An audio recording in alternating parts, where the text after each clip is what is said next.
जय Shri Shyam. Welcome back to पिता family. आज मैं आपके सामने बैसाख महात्म अध्याय 12 सुनाने जा रही हूँ। इसको सुनने मात्र से अश्वमेघ से जो पुण्य मिलता है उससे भी 100 गुना अधिक फल मिलता है।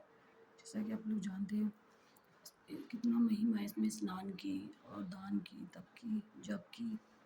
तो इस तरह से तो हमें कुछ ही टाइम और है, कुछ ही समय और बाकी है, तो हमें उसे छोड़ना नहीं है, हमें उसे यूटिलाइज करना है। तो हमें स्नान दान तो करना ही है इस महीने।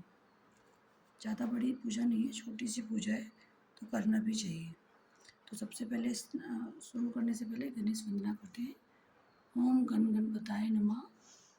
गुरु वंदना करते हैं। जय गुरुदेवाय नमः। ओम नमो भगवते वासुदेवाय।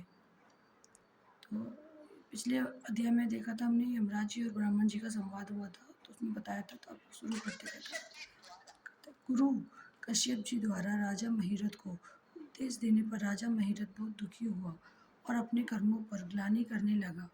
फिर गुरु कश्यप की आज्ञा अनुसार पूरे भाव से बैसाख मास का स्नान दान आदि नियम शास्त्रीय विधि अनुसार पूरा किया। यमराज कहते हैं, हे ब्राह्मण, एक समय एक राजा महिरथ के ऊपर काल की दृष्टि पड़ी। अधिक मात्रा में काम का सेवन करने से उन्हें क्षय रोग हो गया था, जिससे उनका शरीर अत्यंत दुर्बल हो गया था, जिससे उनकी मृत्यु हो गई। तो उस समय मेरे दूतों के साथ भगवान विष्णु के दूत भी उन्हें लेने पहुँचे। विष्णु दूतों ने उन्हें ये राजा धर्मात्मा है यो कहकर मेरे सेवकों को डांटा और स्वयं राजा को विमान पर बिठाकर वे वैकुंठ लोक में ले गए। वैशाख मास में प्रातःकाल स्नान करने से राजा का पातक नष्ट हो चुका था। भगवान विष्णु के दूत अत्यंत ही चतुर होते हैं। वे भगवान की आज्ञा से राजा महिरथ को नरक के मार्ग के निकट से लेकर चले गए। जाते जाते राजा ने नरक में पकाए जाने के कारण घोर चित्कार करने वाले नारकी जीवों का भयानक स्वर सुना। तो कड़ा में डालकर कढ़ाई में उठाए जाने वाले पापियों का रोना बड़ा भयंकर था। सुनकर राजा को बड़ा विस्मय हुआ। वे अत्यंत दुखी होकर दूतों से बोले, जीवों की कराने की ये भयंकर आवाज़ क्यों सुनाई दे रही है? तो इसका क्या कारण है? आप लोग सब बताने की कृपा करें। तो विष्णुदूत बोले कि जिन प्राणियों ने धर्म मर्यादा का परित्याग किया है, पापाचारी एवं पुण्यहीन हैं, वे तामस आदि भयंकर नरकों में डाले गए हैं। पापी मनुष्य प्राण त्याग के पश्चात यमलोक के मार्ग में आकर भयानक दुख भोगते हैं। यमराज के भयंकर दूत उन्हें इधर उधर घसीटते हैं और वे अंधकार में गिर पड़ते हैं। आग में जलाया जाता है। उनके शरीर में कांटे चुभाए जाते हैं। उनको आरी से चीरा जाता है तथा वे भूख प्यास से पीड़ित रहते हैं। पीप और रक्त की दुर्गंध के कारण उन्हें बार बार मूर्छा आ जाती है और कहीं वे खोलते हुए तेल में उठाए जाते हैं, कहीं उन पर मूसलों पर मार पड़ती है मूसलों की, और कहीं उन्हें लोहे की शिलाओं पर डालकर उन्हें पकाया जाता है। वहीं वमन, कहीं पीप और कहीं रक्त उन्हें खाने को मिलता है। मुर्दों की दुर्गंध से भरे हुए करोड़ों नरक के हैं जो सरपत्र वन है, शिलापात के स्थान हैं जहाँ पापी शिलाओं पर पटके जाते हैं, तथा वहाँ की समतल भूमि भी आग से तपी हुई होती है। इस तरह से इसमें ये बताया गया है तो कितनी नरक की यातना झेलनी पड़ती है सभी को। तो वहाँ पर समतल भूमि भी आग से तपी हुई होती है, जैसे छुरे कांटे कील और उग्र ज्वाला के कारण शव या भय उत्पन्न करने वाले बहुत से नरक हैं। कहीं तपी हुई वैतरणी नदी है, कहीं पीर से भरे हुए अनेकों कुंड हैं। इन सब में पृथक पृथक पापियों को डाला जाता है। कुछ नरक ऐसे हैं जो जंगल के रूप में वहाँ के पत्ते तलवार की धार के समान तीखे होते हैं।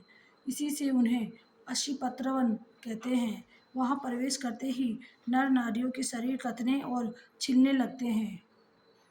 कितने ही नरक घोर अंधकार तथा आग की लपटों के कारण अत्यंत दारुण प्रतीत होते हैं। इनमें बार बार यातना भोगने के कारण पापी जीव नाना प्रकार के स्वरों में रोते हैं और विलाप करते हैं। राजन, इस प्रकार ये शास्त्र विरुद्ध कर्म करने वाले पापी जीव कराते हुए नरक यातना का कष्ट भोग रहे हैं।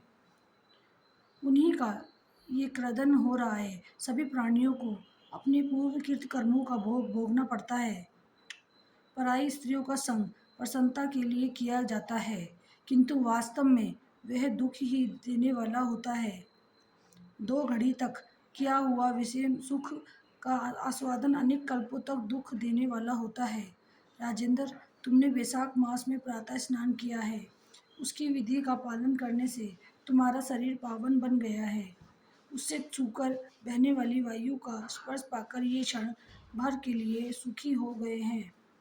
तुम्हारे तेज से इन्हें बड़ी तृप्ति मिल रही है। इसी से अब ये नरकवर्ती जीव कराना छोड़कर चुप हो गए हैं। पुण्यवानों का नाम भी यदि सुना या उच्चारण किया जाए तो वह सुख का साधक होता है, तथा उसे छूकर चलने वाली वायु भी शरीर में लगने पर बड़ा सुख देती है। यमराज कहते हैं कि करुणा के सागर राजा महिरथ अद्भुत कर्म करने वाले हैं। भगवान श्री विष्णु के दूतों की बात सुनकर द्रवित हो उठे। निश्चय ही साधु पुरुषों का हृदय मक्खन के समान होता है। जैसे मक्खन आग की आंच पाकर पिघल जाता है, उसी प्रकार साधु पुरुषों का हृदय भी दूसरों के दुखों से दुखी होकर द्रवित हो जाता है, उठता है। उस समय राजा ने दूतों से कहा। राजा बोले, उन्हें देखकर मुझे बड़ी व्यथा हो रही है। मैं इन व्याधित प्राणियों को छोड़कर जाना नहीं चाहता। मेरी समझ में सबसे बड़ा पापी वही है जो समर्थ होते हुए भी वेदनाग्रस्त जीवों को शोक दूर न कर सके। यदि मेरे शरीर को छूकर बहने वाली वायु के सजीव सुखी हुए हैं, तो आप लोग मुझे उसी स्थान पर ले चलिए, क्योंकि जो चंदन वृक्ष की भांति दूसरों की ताप को दूर करके उन्हें प्रसन्न करते हैं, तथा जो परोपकार के लिए स्वयं कष्ट उठाते हैं, वे ही पुण्य आत्मा हैं। संसार में वे ही संत हैं जो दूसरों के दुखों का नाश करते हैं, तथा पीड़ित जीवों की पीड़ा दूर करने के लिए जिन्होंने अपने प्राणों को तिनके के समान निछावर कर दिया है।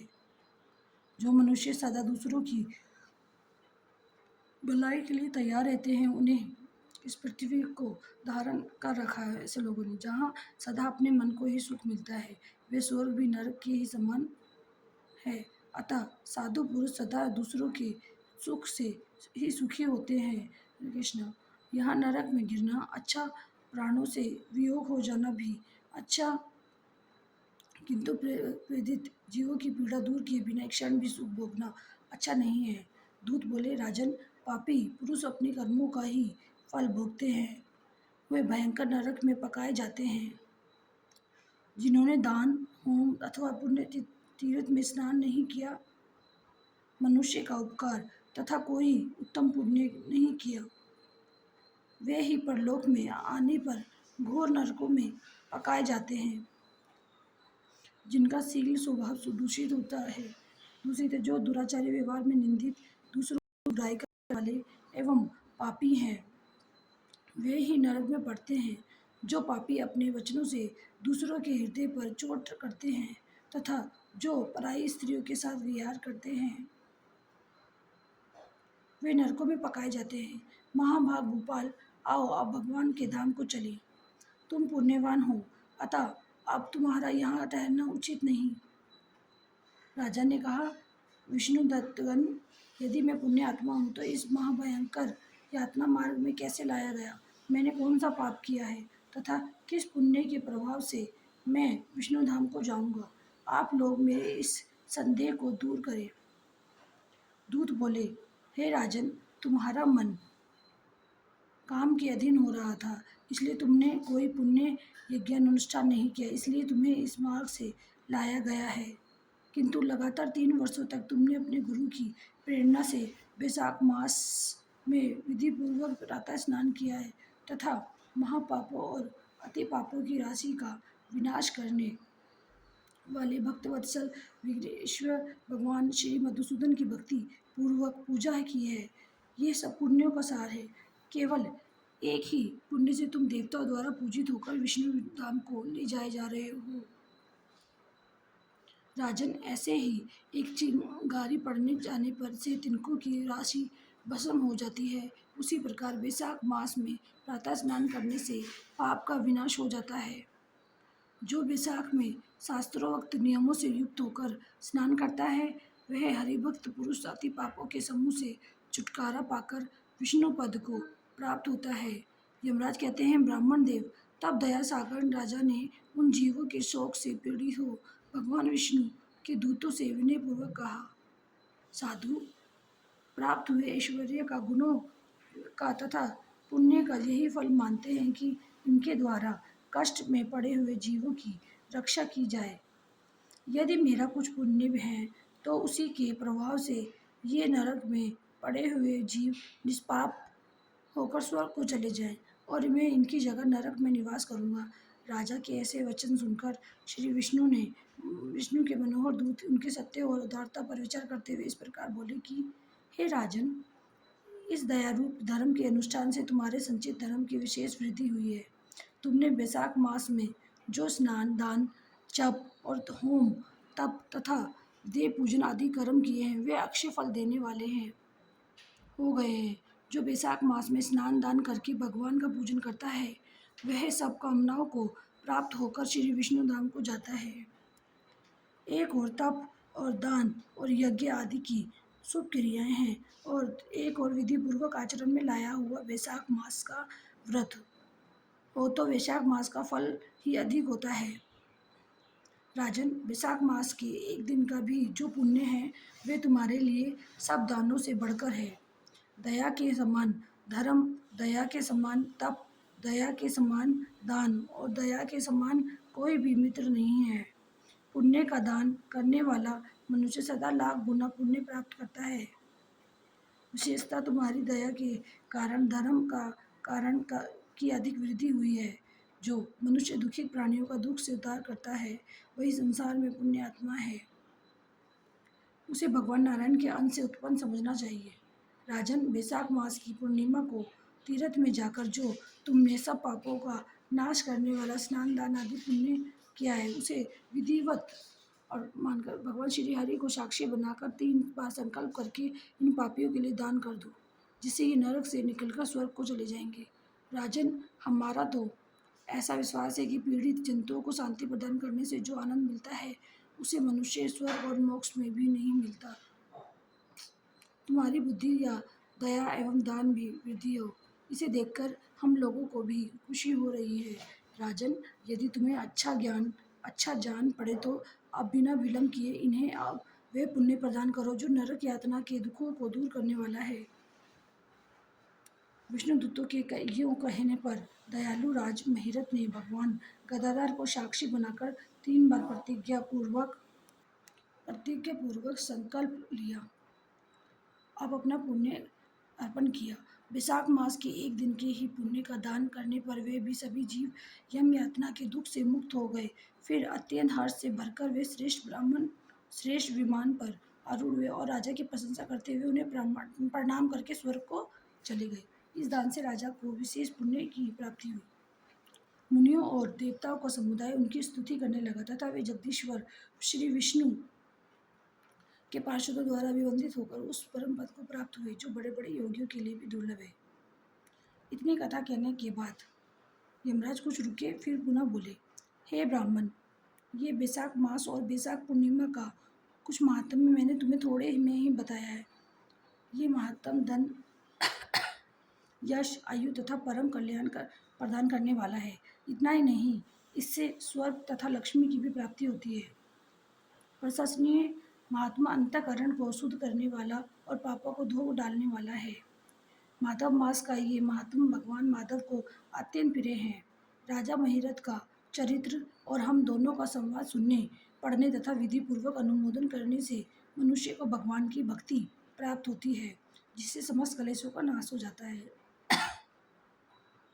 सूची कहते हैं, यमराज की ये बात सुनकर वे ब्राह्मण उन्हें प्रणाम करके चला गया। उसने भूतल पर प्रतिवर्ष स्वयं तो वैशाख स्नान की विधि का पालन किया ही दूसरों से भी कराया। ये ब्राह्मण और यम का संवाद मैंने आप लोगों से वैशाख मास के पुण्य में स्नान के प्रसंग में सुनाया है।